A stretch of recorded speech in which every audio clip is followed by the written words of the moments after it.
گویا ہمیں جھنجھوڑا گیا ہے جو بھی آپ عمل کرتے دیکھو دنیا کمانے کے لیے کر رہے ہو یا آخرت کمانے کے لیے کر رہے ہو، دنیا میں کسی شخص کی رضا چاہیے یا اللہ کی رضا حاصل کرنا چاہتے ہو۔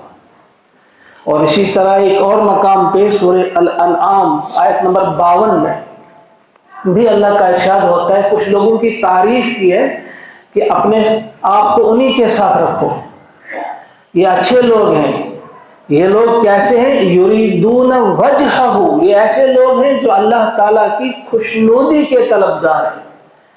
یہ اللہ تعالیٰ کی خوشنودی، یہ اللہ تعالیٰ کی رضا چاہتے ہیں، لہذا ایسے ہی لوگوں کے ساتھ رہا کرو۔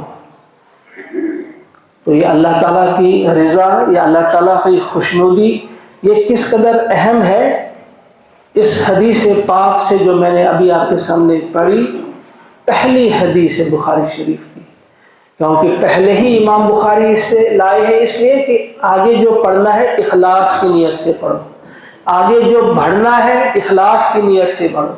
جو کام بھی، جو عبادت بھی، جو بات بھی آپ نے کرنی ہے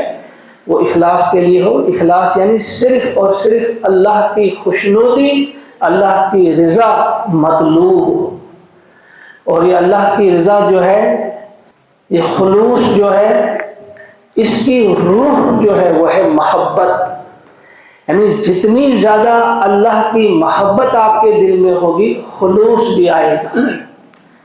اس لیے اللہ تعالیٰ نے قرآن مقدس میں فرمایا والذین آمنوا اشد حبا للہ،